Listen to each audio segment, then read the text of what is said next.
I would like you to think of a specific goal, something that you're going to go away and do. So one thing that you want to try, either with a specific patient, maybe somebody that you've been thinking about in particular, or maybe a common scenario, actually the next child or young person who comes in who's sort of roughly of the right age, I'm going to ask that parent to leave, just to get into the habit of doing it.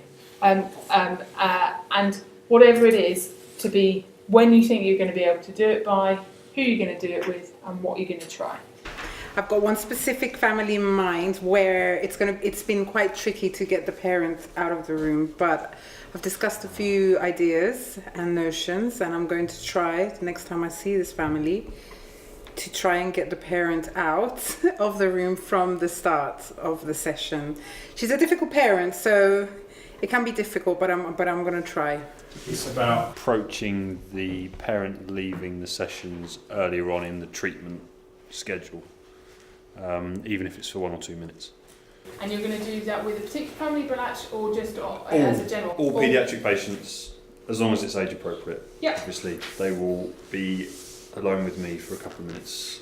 Perfect. From session 2, probably. Mine was going to be quite similar to Rob's because we're working with the kind of same patient group, but to introduce the concept of families about the fact that we will see the child potentially for a small bit of the session on their own, possibly for all the sessions, maybe just for some of the sessions, but getting that concept right at the beginning when you're introducing what we're doing, why we're doing it. Great. When do you think that's achievable by? 2 weeks. 2 weeks. Fantastic. And it actually works quite well if it's had the similar goal and you work together, because then you can talk about it. You go, did you actually try what you said you were going to try?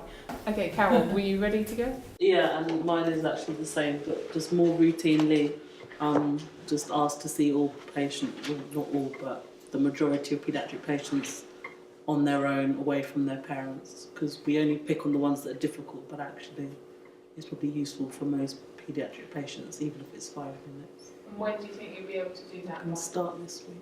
Before I start treatment on a child, particularly the first treatment session, I'm going to use the facial image scale for dental anxiety to start off with, because I think that will engage the child in starting to express what they think and what their feelings are about their treatment. Perfect. And so that sounds like you can do that with anyone, any paediatric patient. And when do you next think you'll see somebody who you can try that with? Wednesday. Brilliant. Great. More consistently with patients, asking them to set a goal themselves as opposed to me kind of imposing one on them, but on a more consistent basis. Great. Fantastic. And is that's just generally, that's not with a specific patient? No, that's generally, because with some patients I do it, it's more just to do it with all of them. And when do you think you'll be able to achieve that plan? This week sometime. This week. Brilliant. Thank you, Katie, for doing it. I would like to introduce to my colleagues who I work with to make sure that all parents are aware what their child is going to have done and to explain and tell them what they're going to have done. So that Why Am I Here section of making sure everybody knows exactly the process. Okay, great. When do you think you'll be able to do that? Well, I'm off tomorrow, Thursday. Lovely. Brilliant. Thursday. Fantastic. Some of the patients have got people that refer these people to me and say, oh, this is Mrs. Jones or whatever it might be. And I think just sort of make them feel comfortable is say, well, what do you want to be called? Because sometimes they don't mind, but it'd be quite useful with this sort of, because they'll be in a room full of strangers. So it's important that I make sure they're as comfortable as possible being in that situation.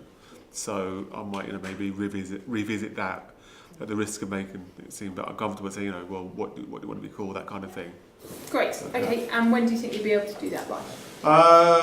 Probably this week sometime. Lovely. Great. Thank you. 3 o'clock on Tuesday. Perfect. I'll give you a ring at 5:05. Peter's up next. Kate. I suppose what I would like to try and do is to persevere in engaging with the younger child. So, we're talking about 3, 4, 5-year-olds when they clearly don't want to engage. Have you got something you want to try that you think might work for engaging them? I think, I mean, the concept about using their name repetitively probably might work quite well. Yeah, drawing their attention. Just very basic, just to set the tone, introduce myself to the child first rather than to the parent. Yep. Just see how it goes. I'm going to share all this knowledge with my team Yeah. because we don't deal with children, young people on our own ever. Yeah. We work as a team, so I think it'll improve the whole quality of care for them if the whole team are working together the same way. And I want to do that three house thing as well. That three house, yeah. Three houses. I like the idea of that. That sounds good. So if we print off those, have loads done ready for the older children, maybe they can divulge doing that while they're waiting. Yeah. Hopefully that wasn't too painful. It does seem like I'm being really pushy, but I am. But no, it doesn't seem like it. It seems like it because I am. But we know from experience that the more specific we are, the more likely you are to be able to go away and have a go.